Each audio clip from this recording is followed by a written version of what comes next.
Hey, what's happening everyone? Journeyman here and welcome back to We March On. Today's video we take on Bournemouth in a South Coast derby. So obviously we're going to put the last result behind us. It was a very disappointing 4-2 victory, sorry, 4-2 defeat against Manchester United, and we're going to put that behind us. We got a new tactic and we are going to get a victory today. Let's take a look at this league table though before we start. As you can see, things are going pretty badly. Well below expectations, sitting in 14th in the table. Pretty bad stuff. And we go up against Bournemouth today, who have actually been pretty good. 4 wins out of the 8, 1 drew, and then obviously 3 defeats against Watford, Chelsea, and Arsenal. So we're going to today's. Let's take a look at Bournemouth team before we start. Actually, let's see who have their stars been this season. Let's check the goal scoring chart. Jermaine Defoe, of course, as you would expect, he is leading the chart for them with 9 goals in 9 games, proving that the 34-year-old still has the legs in him to be effective in the Premier League. Callum Wilson is his support team with 5 goals in 8 games. Pretty talented striker as well, fast, pacey, could definitely score a lot of goals if he puts his mind to it. How about assists? Who's the main creative force? Well, Mark Pugh usually is, but he is currently carrying a knock. I don't think he's going to play today. He is going to be out for another 3 days.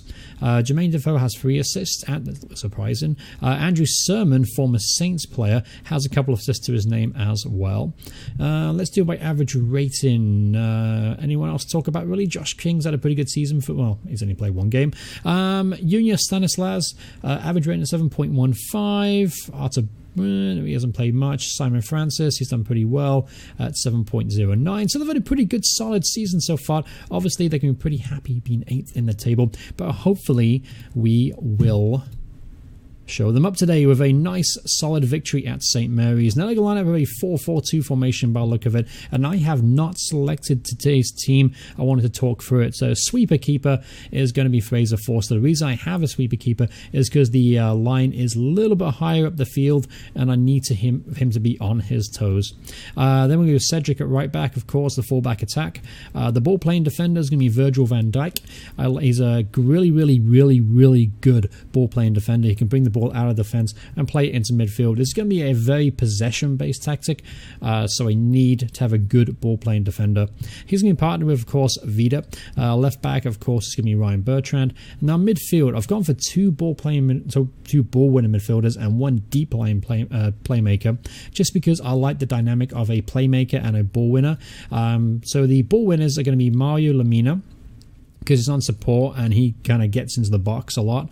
The deep line playmaker is actually going to be Oreo Romeo. Now, he may not be the first player that comes to mind, but he's actually more creative than he gets credit for. And obviously, protecting that back line is going to be a key thing he needs to do, and being on defend, it's going to help us do that. It's going to help protect that back line. And then it's also going to be James Ward-Prowse, obviously scoring 2 goals at Old Trafford. It's actually our equal top goal scorer with 3 goals this season, so he's definitely going to get the nod. As the advanced playmaker, I'm actually going to go with Luan. Now, I would pick either Tadic or Boufal for this kind of role, but Luan is going to do the job today. At poacher, it's going to be Gabbiadini, and at target man, it's going to be Charlie Austin, who's going to make his first start of the season after returning from injury. So on the bench here, let's go through some of the bench players. Obviously McCarthy, Yoshida, Jeremy Peed, Jordy Classy, Dusan Tadic, Nathan Redmond, and let's do Shane Long. So unfortunately there's not a spot for Stephen Davis, Højbjerg, Boufal, Target, Garos, Bednarek, and of course Jack Stevens.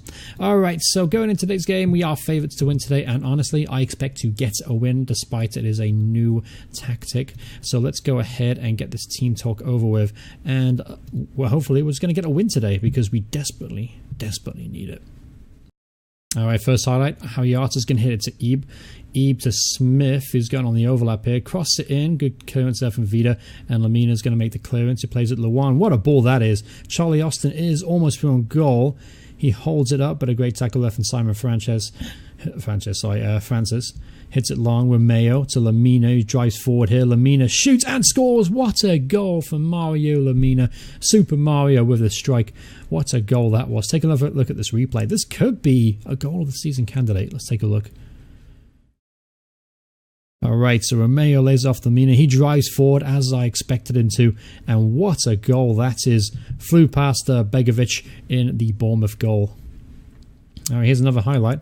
Romeo to Cedric, to Lamina, to Luan, who drives forward, shoots and scores as another screamer.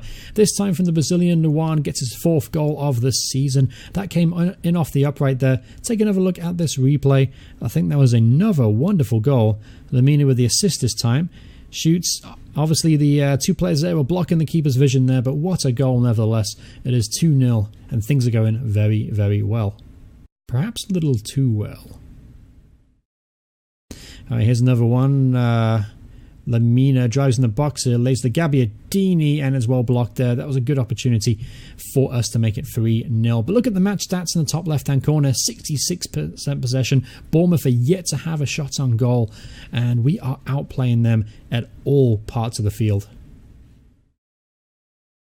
Alright, Vida to Romeo, Lamina to Charlie Austin, who's making his first start of the season. Gets tackled cleanly by Francis and leads a counter-attack here for Bournemouth.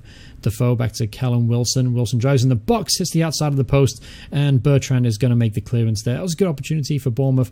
Hit the outside of the post. It's a very tight angle. I did not expect him to score past Forster there, but nevertheless, the ball bounces out and it goes out harmlessly for a throw-in. So that's full-time. Sorry, full-time. That's half-time. I wish it was full-time. But it's half-time whistle has blown, and we are winning 2-0. So very good performance so far. Extremely happy with how the tactic is going. No changes needed. Let's get the second half going. Alright, maybe an early chance here in the second half for someone. Let's see what Ward-Prowse can do. Lays it off to Bertrand. Bertrand hits it forward to Luan. He's got plenty of space. Austin to Gabbiadini. Oh, that was a great opportunity to make it 3-0 there. Gabbiadini's been a little bit off form this season. He's only got 1 goal to his name. And unfortunately, that was a good opportunity to get his second. Alright, Santos going to whip this in. The ball ricochets on the box and it falls to Defoe. And that was a good clearance, whoever that was, because that was definitely a clear-cut chance for Bournemouth to get back in the game. Smith picks up the ball in the box. Good deflection there from Romeo. Defoe hits it, and a good block. Not sure who that was from. I think that was from Bertrand closing down Jermaine Defoe. And it goes out for another corner. So Bournemouth are starting to... Wait a minute, there's been a red card. Andrew Sermon has just received the red card. And they're down to 10 men. See what happens from this corner. We'll talk about it in a second. So Virgil makes a clearance to Luan, to Gabbiadini. Sets up a counter-attack for us. Cedric drives forward in the box, and a good tackle there from Archie. And that should probably be the end of the highlight. But Andrew Sermon got sent off for something. I don't know what it was, though. There's apparently a second yellow card for him, so obviously probably something to do with dissent. So 7 minutes on the clock. I'm going to make a couple of changes, freshen some legs up. Let's bring off Gabbiadini, who's been a little bit disappointing. Let's bring on Shane Long in his spot. Luan's been excellent, so I'm not going to take him off. Let's also bring off James Ward-Prowse with Geordie Classy. Yep, that sounds pretty good to me. Let's leave it as that. And honestly, we should probably run out the rest of the game here pretty comfortably. Alright, 1 minute added on time here, and it looks like the game is pretty much wrapped up. Luan's going to whip this in, looking for Virgil. Can't find him. The ball's clear. Charlie Austin scoops up the rebound, and it's end of extra time there. Just waiting for the referee to blow full time. And there it is. It is a 2-0 victory against Bournemouth, our local rivals on the South Coast. So very pleasing to get a victory. Finally, it has been 3 games of 3 defeats in a row and very disappointing performances. It's great to see this new tactic has gone over very well. Take a look at the, as you can see, 29 shots to their 5, 14 on target to their 2, 68 possession. That is a huge number in the Premier League. And yeah, things just went very, very well for us today. Take a look at the player ratings. Everyone played really well today. Luan got the man of the match with 1 goal. I'm surprised Lamina didn't get it, though. He had a goal and an assist, and he was a driving force in midfield.